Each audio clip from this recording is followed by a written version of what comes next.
What's up, guys? Are y'all digging the curls?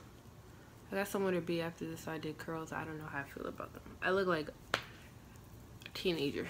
So this video is very long overdue. It took me a while to get to a point where I was ready to talk about it, but of course this is a travel page, so I feel like I need to talk about my experiences in travel, right? I'm gonna redo this video. I'm gonna try to keep it as brief as I possibly can, but it is a long story and there are a lot of details and there was a lot that went down. So it is gonna be a longer video, but I promise I'm gonna try to keep it as like straight to the point as I can. So here we go.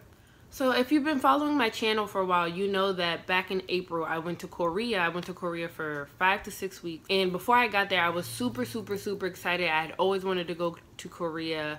I was saving up for it. I was just really excited for this trip. During the time I was in Korea, a lot happened. Not only just in Korea, but just in my life in general at that point. And it had gotten me to a point where I felt really broken down and I wasn't posting on social media. I actually had to take a social media break, and I ended up canceling the rest of my plans for solo trips for the rest of the year. Things had just gotten really bad. And now that I'm at a point now where I'm feeling better, you know, emotionally, physically, spiritually, everything, I'm finally ready to tell you guys what happened, because only a few people know the story. There are two parts. First, I'm going to talk about the trip in general, everything that went wrong, and then I'm going to focus in on one specific issue that occurred when I was in Korea, and that's going to be a whole separate video, like with the details about that like situation. The first issue I encountered, very first issue I encountered, I missed my flight to Korea, and I was very embarrassed when I realized it happened. I wasn't going to tell anybody, but for the sake of the story, just to let you guys know, the first thing that went wrong, I missed my flight to Korea. So I had to pay an extra $250 when I got there to get another flight that day to Korea. So I just got to take that. I take that out. So I get there and I meet my host. He meets me at the bus stop when I get off the bus, and you know, he walks me to the apartment. We go upstairs, shows me to my room.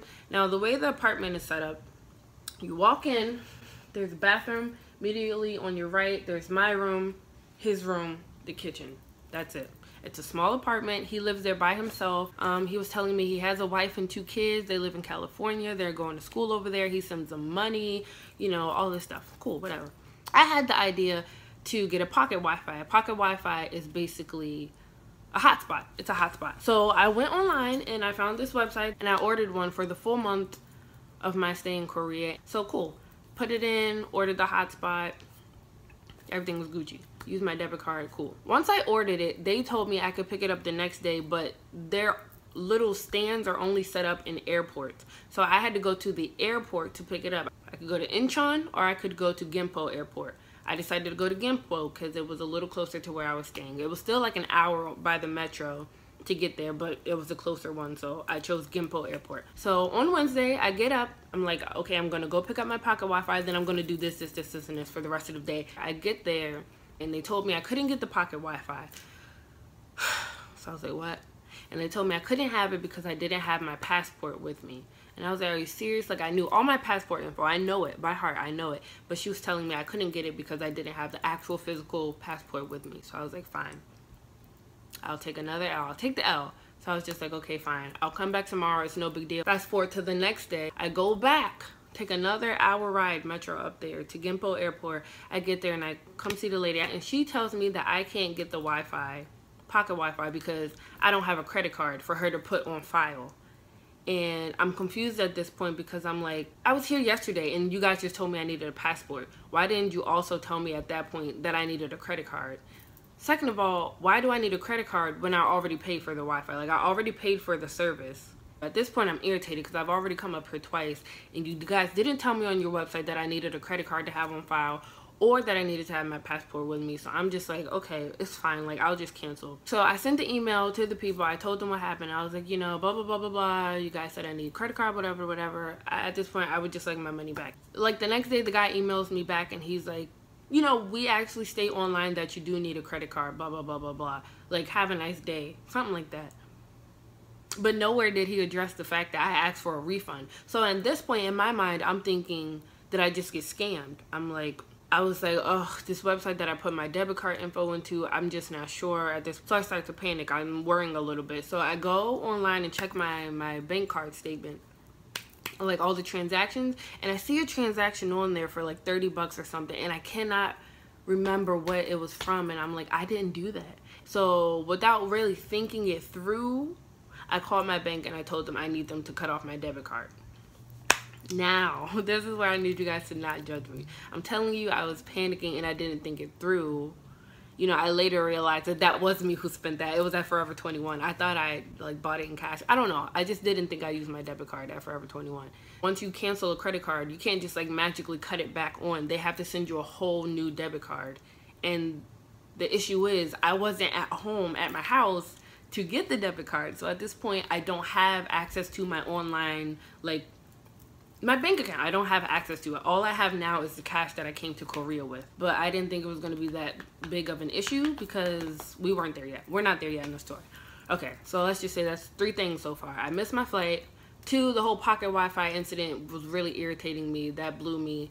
And 3, cut off my debit card. So I'm like, huh.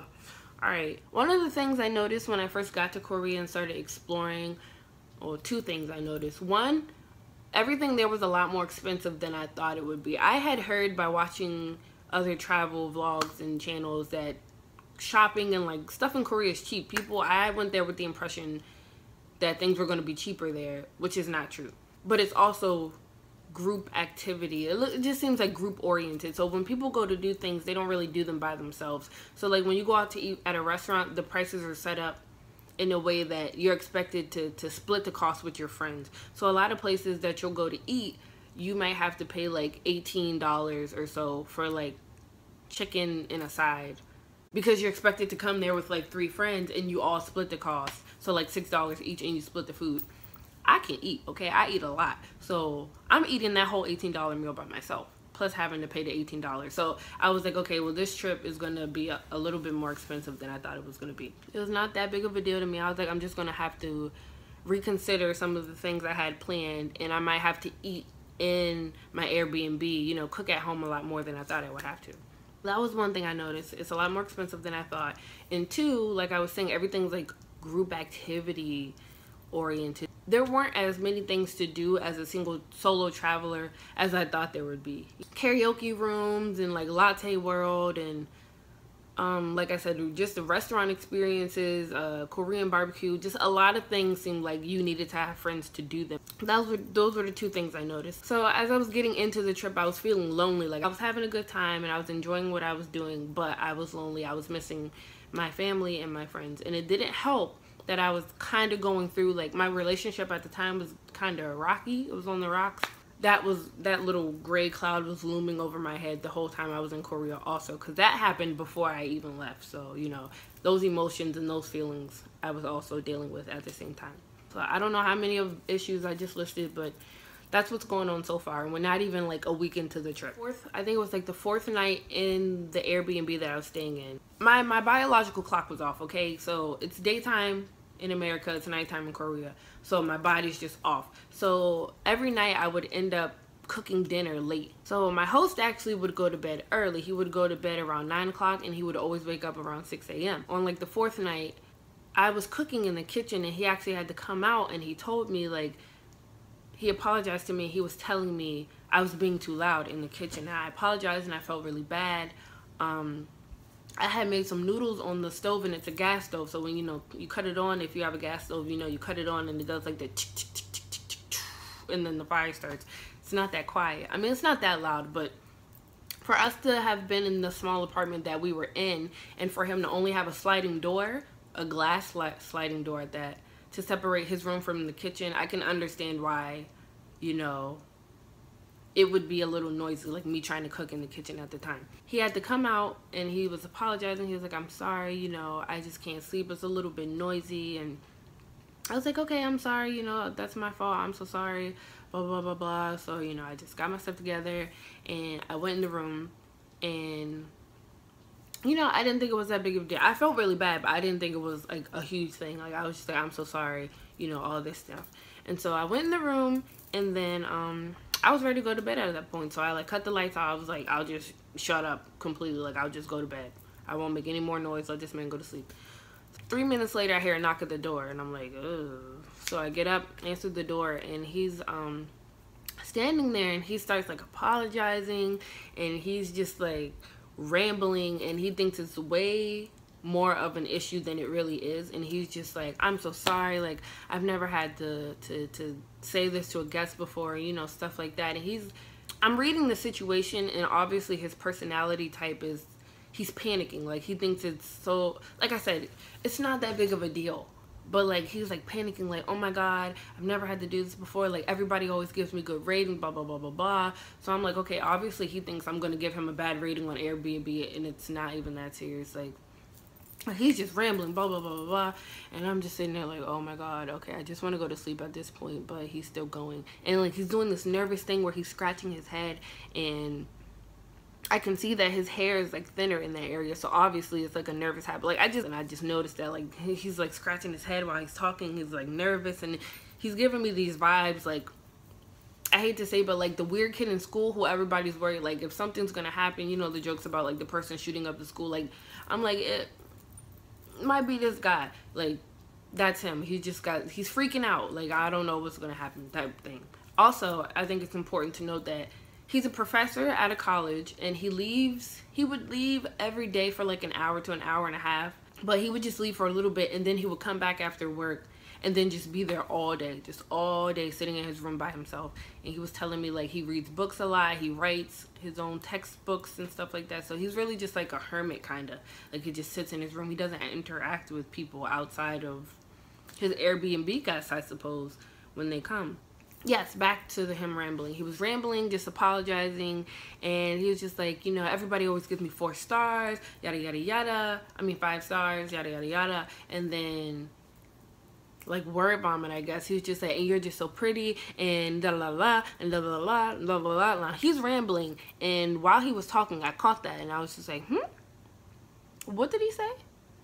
Like, I thought I was tripping at first. Like, I was like, that has nothing to do with the situation. It just threw me off completely. I'm talking too quickly. It threw me for a whole loop.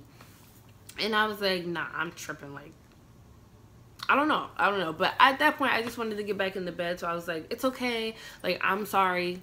I woke you up. That's my fault. Or have been waking you up every night. I don't know. I'm sorry. You're sorry. We're sorry. Let's move on. Like, it's fine. And I really had to like get him to calm down, because he was going to be at my door forever. I was like, it's fine. I'm sorry. You're sorry. It's okay. And he was like, okay. And I was like, okay. And so he was like, okay. So he went to the bathroom. Then he went back to his room. Good night. Good night. Cool.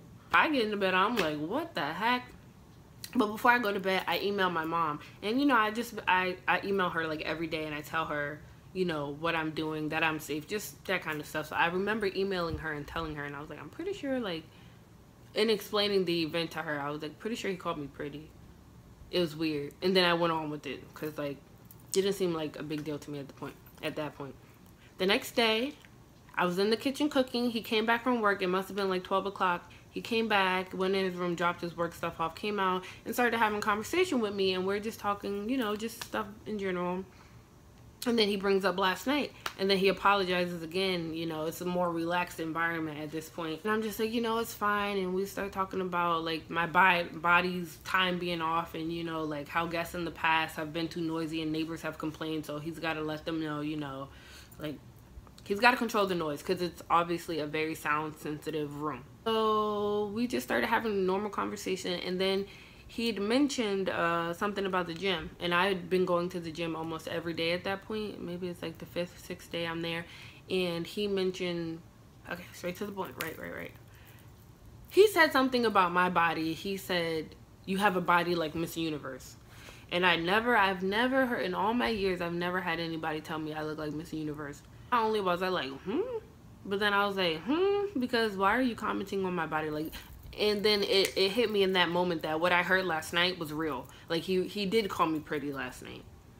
And I'm like, this is weird, because, and I know I'm going to get some crap for it in the comments, but I just didn't, like, it doesn't register to me that I don't ever assume that when I go places that people are attracted to me. Like, it just never crossed my mind that I would have this issue with this man. He's an older Korean man. He's got to be in his like 50s or 60s. And it just threw me off. And I was just like, he's attracted to me? Like, you already hear things about Koreans liking lighter skin, or Asians in general, Asian culture is liking lighter skin.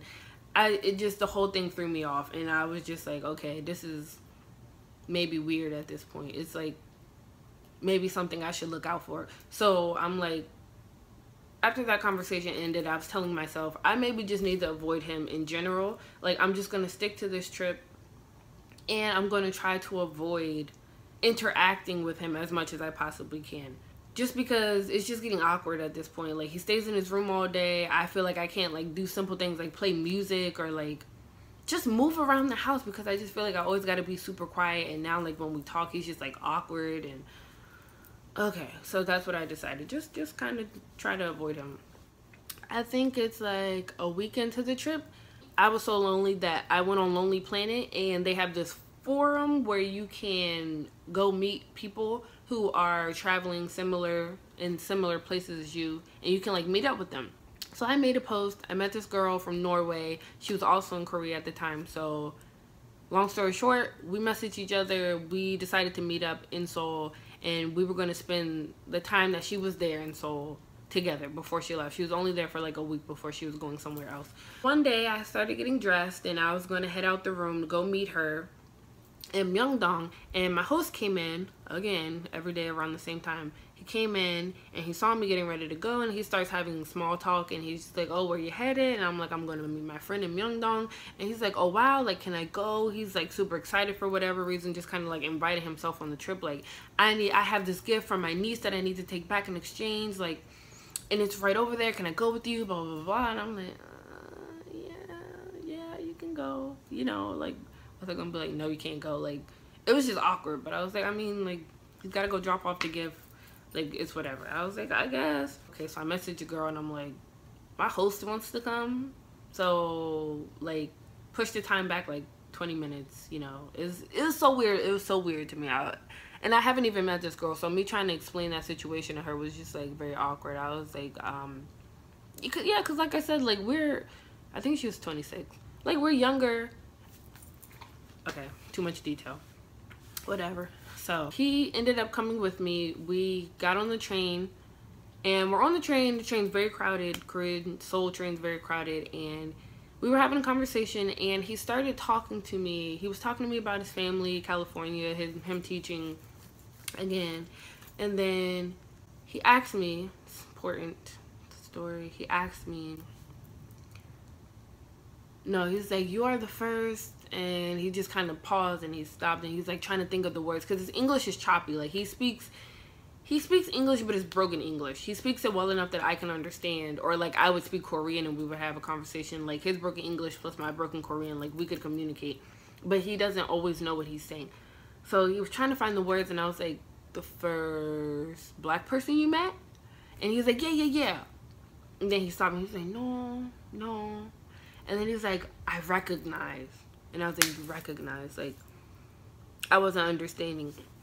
And so he was like, I look, and you very pretty. But like, I realized he was trying to say, I'm the first black girl he's ever been attracted to. Like, he's seen a bunch, but he's never been attracted to before. And I was like, oh.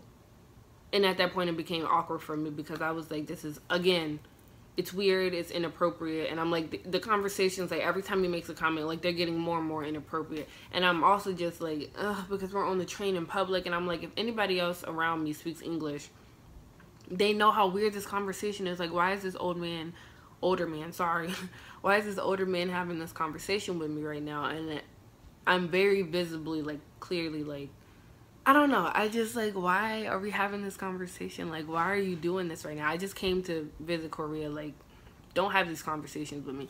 I was just like, oh, okay. He asked me after that, he was like, do you, and like pointing around at all the Asian people, like, Korean people, sorry. Pointing around at all the Korean people, he's like, do you recognize Asian people? And I was like, am I attracted to Asian people? I was like, yes, I find Korean boys to be cute. Like, I don't discriminate. And then after that, I changed the topic because, like I said, it's weird. It's inappropriate. So I meet up with a girl from Norway. He's still with me. He's following me. And we meet up with a girl from Norway. And then we decided we wanted to go do something over in Myeongdong. And he was like, well, the place he needed to go was over there. And so it got kind of awkward because like it was clear we didn't want to go with him over to this department store that he wanted to go to. So he was just like, okay, you know, it's fine. Like, you guys go ahead and I'll just see you back at the house. Like, I'm just going to go head back after this. And I was just like, okay. Like, I wasn't going to fight him about it or anything. I wasn't going to be like, oh, no, it's fine. Like, just meet us. Like, no. Go home. Bye. Like, okay, cool. So that's what he did. And so, like, the first conversation me and this girl had from Norway, the first conversation we had is she was like, what's that about? Like, I thought he was coming with us. I was like, girl, I don't know. He's strange. And I started telling her all the things that had been happening since I met him. Like, he's a hermit, doesn't come out of his room. All he does is sit in there silently all day. How his wife and his kids are like somewhere else. And then I started telling her about like the 3 incidents since in the comments that he's been making. And she was like, yeah, it is weird. And she was like, you need to like nip that in the bud. And I was like, you're right. And so I started thinking like, okay, then I probably should be moving out of that room soon. I was like, I should just move out. I should just find another Airbnb and just move out. It's fine. So yeah. So I hung out with that girl for like 5 more days until she had to go to Nepal. She went to Nepal. And so after that, I was back to being by myself. So this is where the story is about to get chopped in half. I'm just going to say that I did, 2 weeks into the trip, I did end up having an incident with the host. So if you want to hear the details about that story, you're going to have to go to the other video because it's just going to be too long. So yeah. So I'm just going to put that on the list as one of the things that went wrong. I'm going to go on talk about the other things.